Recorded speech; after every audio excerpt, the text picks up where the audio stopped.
이번 분석을 시작하기 앞서 투자 판단의 최종 책임은 투자자 본인에게 있다는 점을 명확히 말씀드립니다. 저희는 단순 참고용 정보나 분석을 제공할 뿐 특정 종목이나 섹터에 대해 매수나 매도를 절대 추천하는 것이 아닙니다. 안녕하세요. 오늘 저희가 함께 깊이 파볼 이야기는 바로 넷플릭스, 티커 NFLX입니다. BMO 캐피털이라는 곳에서 아주 흥미로운 분석을 내놨는데요. 네, 맞습니다. 최근에 2025년 3분기 실적이 발표됐는데 그 이후에도 BMO 캐피털에서는 넷플릭스에 대해서 계속 시장 수익률 상회, 그러니까 아웃퍼폼 등급을 유지했고요. 심지어 목표 주가도 그대로 유지를 했죠. 무려 1,425달러. 상당히 높은 수준인데요. 그렇죠. 현재 주가 수준을 생각하면 굉장히 공격적인 목표가라고 볼 수 있습니다. 그래서 오늘 저희는 대체 왜 BMO 캐피털이 이렇게까지 넷플릭스를 좋게 보는지 그 근거가 뭔지 좀 자세히 들여다보려고 합니다. 제공해주신 분석 자료를 보니까 재무 상태나 성장 전략, 특히 요즘 뜨거운 감자인 광고 사업 잠재력까지 다각도로 분석을 했던데요. 네, 맞아요. 단순히 실적 숫자만 본 게 아니라 그 이면에 있는 전략적인 방향성까지 짚어보고 있어서 저희가 오늘 이야기 나눌 거리가 아주 많을 것 같습니다. 좋습니다. 그럼 BMO 캐피털의 눈으로 본 넷플릭스, 과연 어떤 매력이 숨어 있는지 지금부터 하나씩 파헤쳐 보겠습니다. 자, 먼저 그 실적 발표 얘기부터 좀 해볼까요? 3분기 매출이 전년 같은 기간보다 14.84%나 늘었다고요? 와, 이 정도면 요즘 스트리밍 시장 경쟁이 정말 장난 아니잖아요. 네, 그렇죠. 디즈니 플러스, HBO 맥스, 아마존 프라임 비디오까지 경쟁자가 워낙 많죠. 그런 상황에서 두 자릿수 성장을 했다는 건 이게 그냥 가입자 수가 늘었다, 이걸 넘어서는 의미가 있다고 BMO는 보는 것 같아요. 그쵸? 뭔가 넷플릭스의 저력이 아직 죽지 않았다, 이런 신호로 해석할 수 있을까요? 정확합니다. 14.84% 성장은 BMO 캐피털 분석에서도 상당히 중요하게 다뤄지는 부분인데요. 말씀하신 대로 단순히 양적인 성장을 넘어서는 몇 가지 중요한 의미를 내포하고 있다고 봐요. 예를 들면 어떤 걸까요? 첫째는 역시 가격 인상 정책이 시장에서 먹히고 있다는 증거로 보는 거죠. 가입자당 평균 수익, 우리가 보통 ARPU라고 부르잖아요. 이 ARPU가 상승했다는 뜻이거든요. 가입자 수는 어쩌면 정체될 수 있어도 한 명 한 명에게서 벌어들이는 돈이 늘었다는 거군요. 네, 바로 그겁니다. 그리고 이게 가능하려면 결국 소비자들이 그만한 가치를 느낀다는 건데 BMO는 그 원동력을 꾸준한 오리지널 콘텐츠 투자에서 찾는 거죠. 역시 넷플릭스 콘텐츠는 볼만해. 이런 인식이 있으니까 가격 인상에도 불구하고 가입자를 유지하거나 또 ARPU를 높일 수 있었다는 분석입니다. 콘텐츠의 힘이 여전하다는 거네요. 그렇죠. 그리고 두 번째로는 아직 초기 단계이긴 하지만 광고 기반 요금제 있잖아요. 이게 벌써부터 매출에 긍정적인 영향을 미치기 시작했을 가능성도 조심스럽게 제기합니다. 광고 요금제가 생각보다 빨리 자리를 잡아가고 있을 수도 있다. 네, 폭발적이진 않더라도 새로운 가격 옵션이 가격에 민감한 사용자들을 끌어들이면서 전체적인 매출 증가에 조금씩 기여하기 시작했다는 거죠. 그러니까 BMO는 24.84% 성장을 통해 넷플릭스가 경쟁 심화 속에서도 브랜드 파워, 콘텐츠 경쟁력, 그리고 새로운 수익 모델까지 잘 작동시키고 있구나. 이렇게 종합적으로 판단한 것으로 보입니다. 그런데 말이죠. 좀 재밌는 포인트가 있어요. 매출은 이렇게 잘 나왔는데 BMO 분석 자료를 보면 영업이익 쪽은 오히려 좀 도전적인 상황이다, 이런 뉘앙스가 있거든요. 이건 어떻게 봐야 할까요? 단순히 비용이 늘어난 건지 아니면 BMO가 말하는 것처럼 뭔가 전략적인 투자 확대 때문인지. 듣는 분들은 돈은 많이 벌었는데 왜 이익은 줄었지? 하실 수 있잖아요. 네, 그 지점이 사실 BMO 분석에 어떻게 보면 하이라이트 중 하나입니다. 단순히 비용 관리 실패 이렇게 치부하지 않는다는 거죠. BMO는 이걸 미래 성장을 위한 의도적인 투자 확대로 해석하고 있어요. 일종의 성장통으로 보는 건데요. 성장통이요? 구체적으로 어떤 투자를 말하는 걸까요? 크게 두 가지 축으로 볼 수 있습니다. 첫 번째는 역시나 계속 강조되는 콘텐츠입니다. BMO 보고서 원문에 보면 Strong Upcoming Programming Slate, 그러니까 앞으로 공개될 강력한 프로그램 라인업이 예정되어 있다는 언급이 나오거든요. 당장 4분기나 내년에도 기대작들이 줄줄이 대기 중이고 그걸 만들기 위해 돈을 쓰고 있다. 그렇죠. 대규모 오리지널 콘텐츠 제작에는 당연히 막대한 비용이 들어가니까요. 최고 수준의 콘텐츠를 계속 내놓으려면 투자는 불가피한 거죠. 이게 단기적으로는 이익률을 누르지만 장기적으로는 가입자를 붙잡고 신규 가입자를 유치하는 핵심 동력이니까요. 네, 그건 이해가 됩니다. 그럼 두 번째 축은 뭔가요? 두 번째가 바로 BMO가 특히 더 주목하는 부분인데 바로 광고 사업 인프라 구축입니다. 새로운 사업이잖아요, 광고가. 맞아요. 이제 본격적으로 시작하는 단계죠. 네. 그러다 보니까 이 광고 비즈니스를 제대로 돌리려면 그냥 광고 영상만 틀어주는 게 아니거든요. 광고를 효율적으로 타겟팅하고 송출하고 또 그 성과를 측정하는 복잡한 기술 플랫폼이 필요해요. 이걸 우리가 흔히 에드테크라고 부르는데 이 시스템을 개발하고 계속 고도화하는데 상당한 돈이 들어갑니다. 아하, 기술 개발 투자가 크군요. 네. 뿐만 아니라 광고 영업을 위한 전문 인력도 새로 뽑아야 하고 광고주들이 유치하기 위한 마케팅 활동도 활발하게 해야 하고요. 이런 것들이 다 초기 투자 비용이죠. 그래서 단기적으로 영업이익이 좀 압박받는 것처럼 보일 수 있지만 BMO는 이걸 계획된 투자로 보는 겁니다. 그러니까 미래에 더 큰 광고 수익을 얻기 위해서 지금 씨를 뿌리는 단계다. 이런 관점이군요. 정확합니다. BMO는 이 투자가 결국에는 구독료 외에 또 하나의 아주 강력하고 또 지속 가능한 수익원을 만들어줄 거라고 확신하는 것 같아요. 그래서 현재의 이익 압박은 그 달콤한 과실을 얻기 위한 필수적인 성장통이다 이렇게 평가하고 있는 거죠. 광고 사업 얘기가 나왔으니까 이 부분을 좀 더 파고들어야 할 것 같아요. 이게 정말 넷플릭스의 미래를 바꿀 게임 체인저가 될 수 있을지 다들 관심이 많잖아요. BMO 캐피털은 심지어 2025년에는 광고 매출이 지금보다 2배 이상 성장할 거라고 예측했다면서요. 네, 그 예측치가 상당히 인상적이죠. 2배 성장이라니. 이게 그냥 잘 될 거야 하는 막연한 기대감이 아니라 BMO가 제시하는 구체적인 근거가 있다고요. 도대체 뭘 보고 이렇게 자신하는 걸까요? 네, BMO 분석을 보면 아주 명확하고 구체적인 근거를 딱 짚어서 이야기합니다. 그게 바로 강력한 미국의 선행 약정, 영어로는 Strong US Forward Commitments라고 표현된 부분이에요. 선행 약정. 이 말이 좀 어려운데요. 쉽게 설명해 주실 수 있나요? 네, 쉽게 말하면요. 미국의 주요 광고주들이 있잖아요. 이 광고주들이 넷플릭스에서 광고하는 게 효과가 있겠다라고 판단해서 앞으로 내보낼 광고 시간을 미리 대량으로 사기로 계약을 했다는 뜻입니다. 와, 아직 광고가 나가지도 않았는데 미리 광고 자리를 사놓는다. 그렇죠. 마치 뭐랄까 인기 있는 콘서트 티켓이나 스포츠 경기 시즌권을 미리 예매하는 것과 비슷하다고 생각하시면 돼요.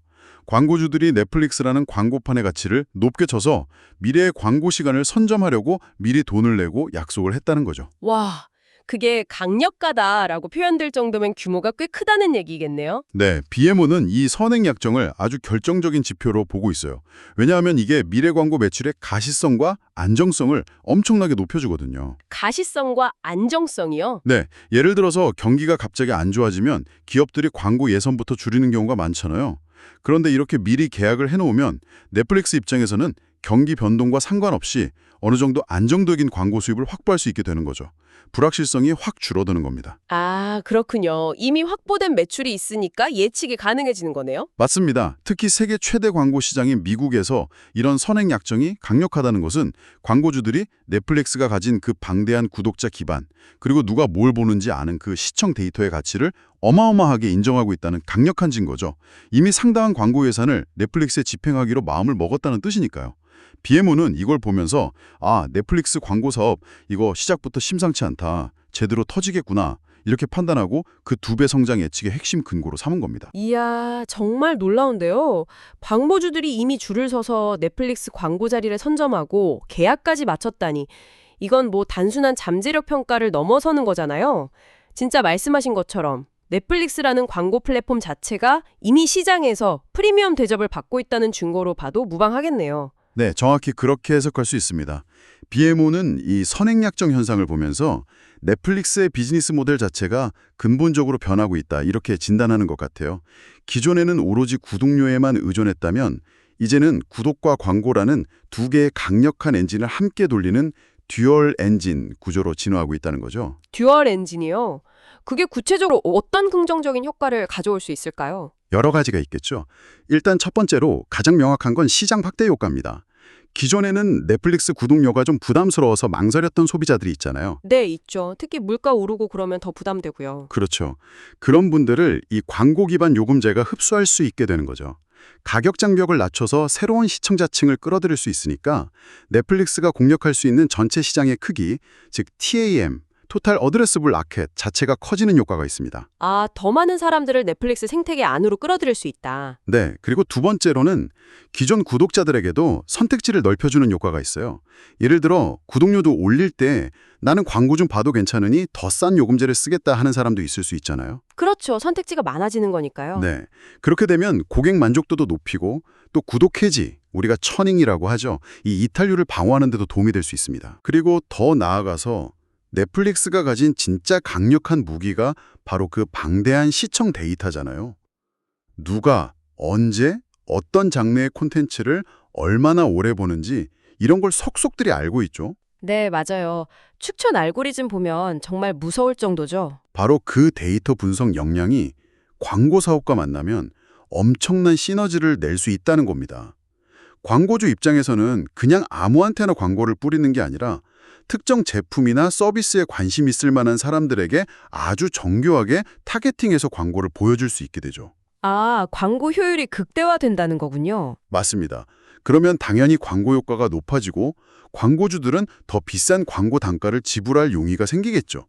높은 광고 단가, 즉 CPM, 1000회 노출당 비용을 유지할 수 있게 되는 겁니다. 그리고 이렇게 광고로 벌어들인 돈은 또다시 어디에 쓸까요? 당연히 더 좋은 콘텐츠 만드는 데 쓰지 않을까요? 그렇죠. 바로 그겁니다.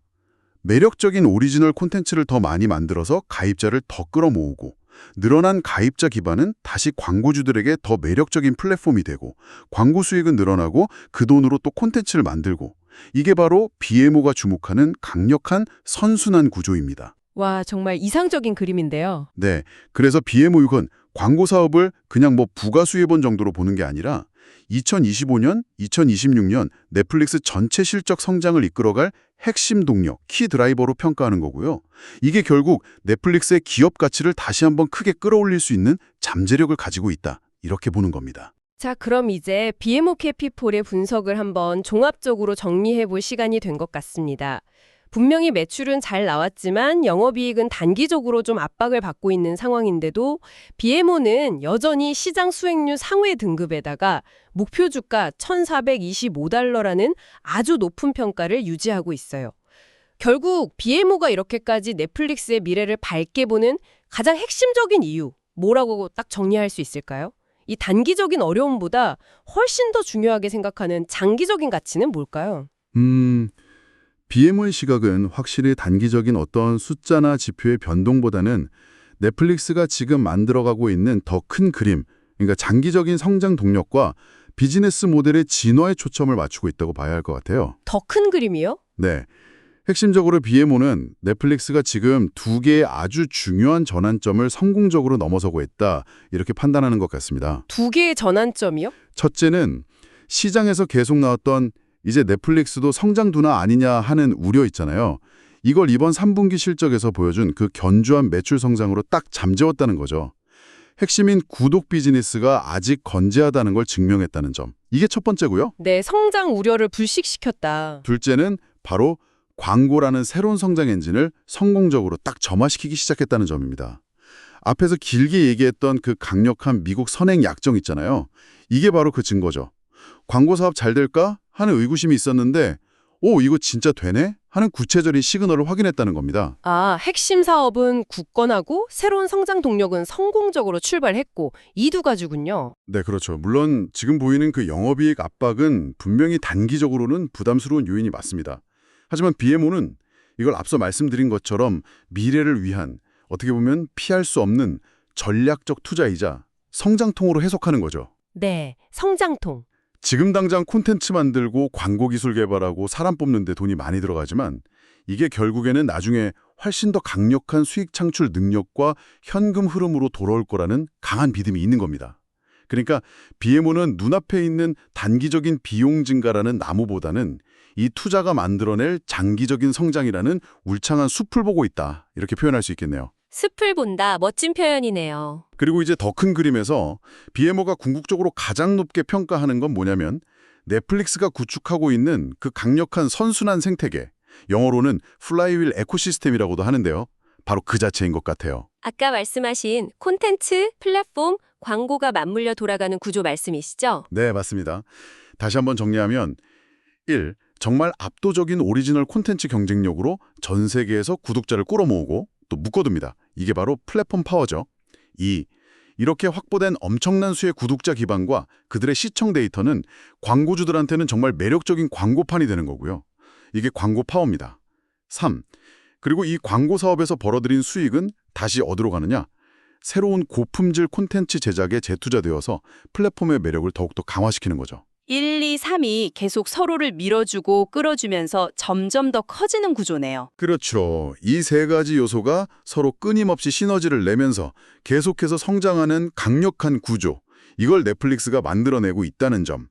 이것이야말로 BMO가 넷플릭스의 장기적인 가치를 이렇게 높게 평가하는 가장 근본적인 이유라고 할 수 있겠습니다. 그렇군요. 이제 확실히 정리가 되네요. BMO 캐피탈은 그러니까 단기적인 이익률 하락 같은 어떤 잡음보다는 훨씬 더 큰 그림을 보고 있다는 거군요.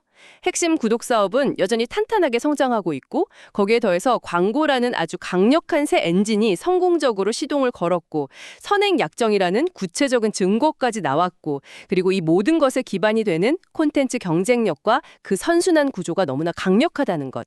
이 세 가지 큰 축을 바탕으로 넷플릭스가 단순한 미디어 회사를 넘어서 이제는 데이터와 기술을 기반으로 하는 글로벌 플랫폼 기업으로 계속 진화하면서 장기적으로 엄청난 가치를 창출할 것이다. 이렇게 아주 긍정적으로 평가하고 있다는 의미로 받아들이면 되겠군요. 네, 정확하게 요약해 주셨습니다. BMO의 분석은 바로 그런 장기적인 관점과 믿음에 기반하고 있다고 볼 수 있습니다. 오늘 넷플릭스에 대한 BMO 캐피털의 심층 분석을 통해서 회사의 현재 상황부터 시작해서 미래 성장 전략, 특히 많은 기대를 모으고 있는 광고 사업의 잠재력까지 아주 다각도로 깊이 있게 살펴봤습니다. 견주한 성장세 뒤에 숨어있는 전략적인 투자 이야기라든지 또 광고 사업에 대한 구체적인 기대감 같은 것들 굉장히 흥미로운 포인트들이 많았던 것 같습니다. 자, 그럼 이 모든 이야기들이 우리에게 던지는 시사점은 뭘까요? 결국 핵심은 앞서 여러 번 강조했던 그 콘텐츠 플랫폼 광고의 선순환 구조가 앞으로 얼마나 더 강력해지고 또 얼마나 더 빠르게 돌아갈 수 있을 것인가 여기에 달려있다고 봅니다. 그 선순환의 속도와 강도군요. 네, 만약 광고 사업이 BMO의 예측대로 혹은 어쩌면 그 이상으로 폭발적으로 성장해준다면 지금 겪고 있는 투자 비용 부담을 충분히 상쇄하고도 남아서 회사 전체의 수익성을 정말 한 단계 점프시킬 수 있는 그런 결정적인 역할을 할 수 있겠죠. 네, 그럴 수 있겠네요. 하지만 반대로 생각해보면 광고 시장 경쟁이 더 치열해진다거나 혹은 각국 정부의 규제 환경이 예상치 못하게 변한다거나 하는 그런 변수들도 당연히 존재할 수 있습니다.